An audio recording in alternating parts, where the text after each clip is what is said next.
Chapter 5, True Colors. The shop that Kasha recommended, the Crude Dancer, was on a side road joining the main street. Restaurant during the day, seemed to become a pub at night.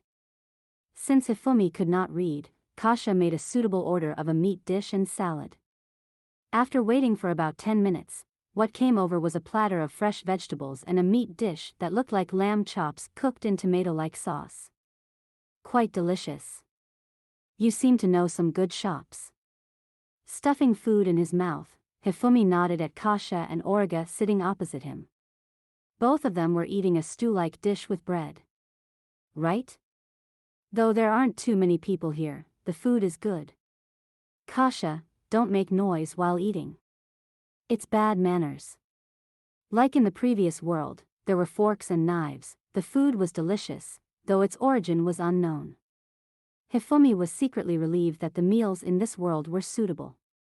As it is, sitting with slaves to eat a meal is considered extremely degrading, what's more, giving the slaves rough cereals while sitting on the floor was the norm.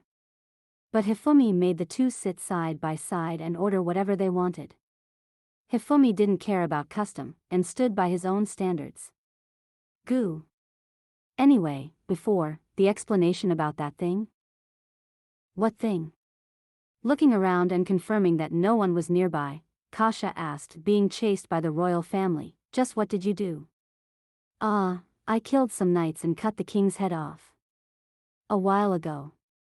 From the very beginning, Hifumi had no intention of concealing or deceiving his origin and events in the castle. He followed his own path, causing trouble and danger, so the result of his choices was natural. Moreover, he had decided that he would not be bound to anything in the future, and would live freely, according to his own wishes. Well, it appears as though my strength can cut down and confront any obstacles. Seems like I can wander about enjoying life. Being told about the tragedy in the castle as though unimportant, Kasha and Origa lost their appetites. They were in doubt but asked when they saw Hifumi continue with his meal. Is that fine? Origa asked timidly. Though I don't doubt it, if the story is true, then knights and soldiers will soon be coming after us. Before that, I left the castle.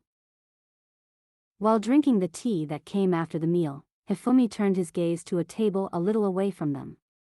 Two men who came in after Hifumi were eating while talking about something. From the castle, the princess sent me out. That guy should understand that he is no match for me, a knight.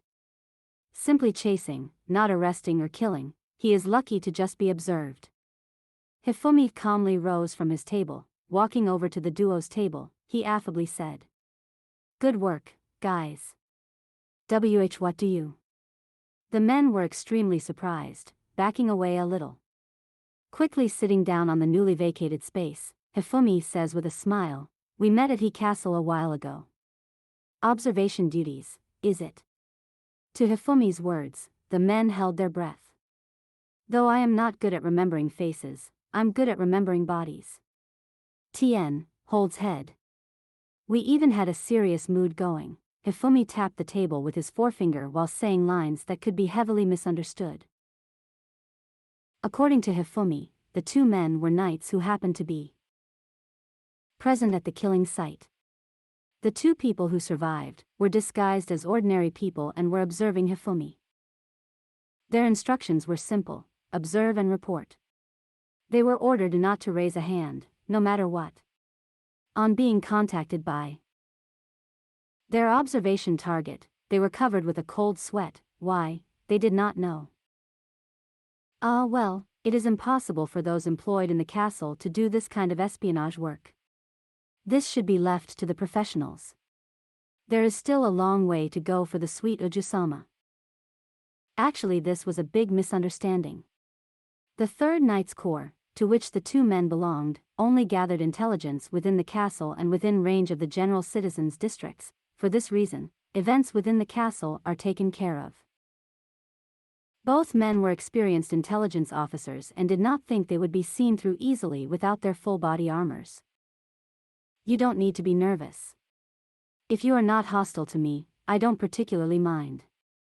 The princess' earnestness has been conveyed. On hearing that their enemy had no intention of attacking, both men were relieved. I am not a heinous person, nor a serial killer.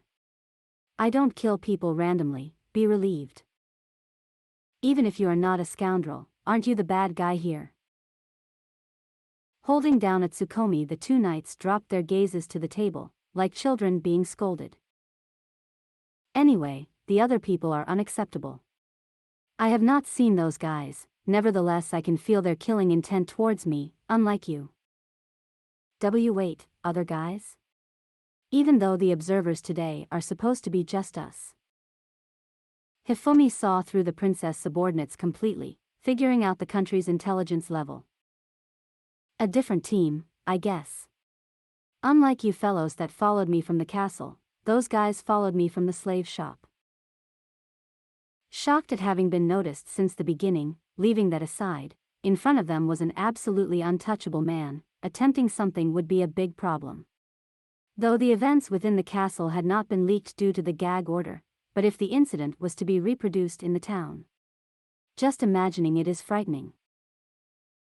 Besides, it would be a problem if people of the castle were concerned. If the retaliation went to the royalty, the future of the country would be in doubt. Gordon, tell the commander the situation immediately, and call support. Roger. Excuse me.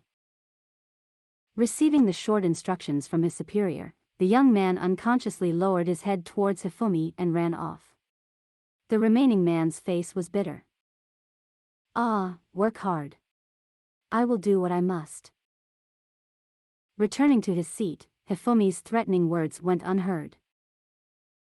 Sitting down at his former seat, Hifumi drank the lukewarm black tea in a gulp. We heard it. Hearing Kasha's words, Hifumi caught her reproachful gaze with a smile. Is that so?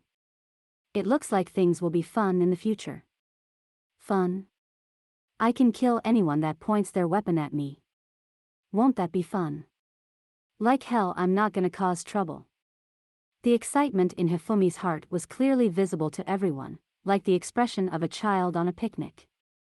Master, we were chosen among slaves who can fight. Is it that we were bought for the sake of protecting Master's body? To Origa's question, Hifumi shook his head. I specified that they should be able to fight to protect themselves. It is a waste to let someone else kill my prey. According to Hifumi's policy, anyone who attacks him, commits a crime in front of him, will be killed. That he will kill, but, rationally. He will persist to that standard. Then, for what were we bought for? Though we have to travel, just Master's strength alone, it shouldn't be a problem. I told you I was from another world, right? I know nothing about this world. I haven't even seen the land outside this city, much less other countries. Even the values of gold and silver coins is mystery to me. So, Hifumi continued, I want a companion in this world to explain that. A slave was the simplest solution because betrayal is not an option. Why us? Hifumi grinned. You two seem to be the strongest among that lot. Two people, backing each other up is better in a fight. How sad that I am chaste, so that there are more chances to fight. As such, teamwork increases the possibility of surviving greatly. To Hifumi's excitement at any imminent battles, the two slaves cannot help but be nervous. We understand that fighting is necessary. However, as we are now, we do not have any weapons. Master, please understand the situation. Kasha, understood. After this, we will go to buy equipment. Young girls can't wear these clothes indefinitely. Thank you very much. Origa. Kasha was uneasy when Origa blushed. Unaware, Origa was getting accustomed to this different existence. Hifumi. Be that as it may, Hifumi soliloquized, sighing. It is I who is the victim.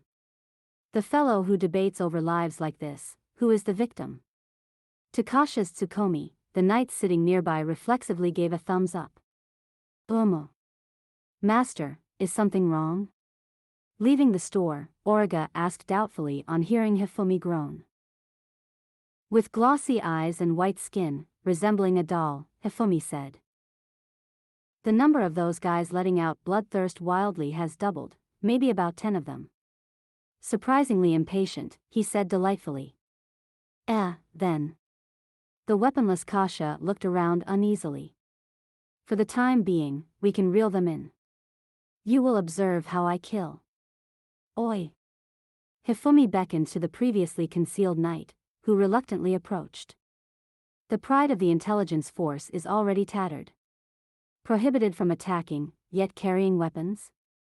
Sorry, but can you do something? I'm quite sure I botched the second part of this line. Though a sudden request, when the knight realized that the group outside meant nothing to Hifumi, he agreed. Name? Midas. Then, Midas, do you know of any blind alleys nearby? Guided by Midas for about 15 minutes, the noise of the store street changed and the scenery shifted to a quiet residential street. The stonework of the buildings differed from the street of shops, the 3-story and 4-story buildings increased.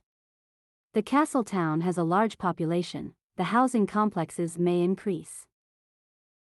The street being dim, naturally the crowd is scarce. Similar to a commercial district, the ground is paved with stone, though the surface is rougher. Here. Midas urged while prompting, 10 meters ahead was the building wall culminating in a dead end. At that moment, a sound was heard cutting through the air. The arrow that came flying was knocked down by Hifumi's katana. Using the knight, the arrow was painted black, its tip wet. At last, you appear. With Midas and the other 2 ahead of him, Hifumi saw the people who entered the alley from the back. There are 9 people. Though all members seem to be wearing civilian clothes, their eyes are bitter. The street is really narrow, only the 2 in front charge forward.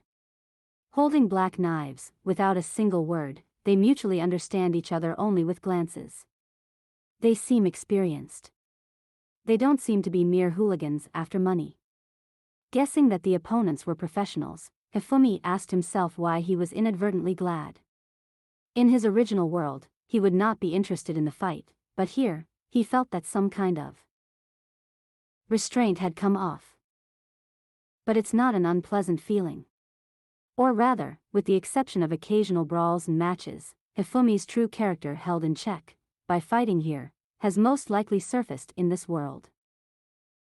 Casually swatting the approaching knife-wielding hand to the side, it ended up in the other man's chest, as though planned from the beginning. The man released the knife in surprise and promptly had his arm joints broken. Thrown to the ground face first, his skull broke on the pavement. Though 2 people instantly died, the next assassin approached without flinching. Calmly pulling out his katana, Hifumi slit the wrist of the man in front, and continuing on, cut his throat. Ignoring the man spraying blood from his throat, Hifumi crushed the next man's toes with his heel, his katana piercing through the staggered man's chest. Hifumi rammed the chest of an opponent coming from the side with his shoulder, passed by while piercing his heart. There are 4 people remaining. Languidly lowering the blade soaked in blood, the murderous demon laughed. Come quickly. I want to kill.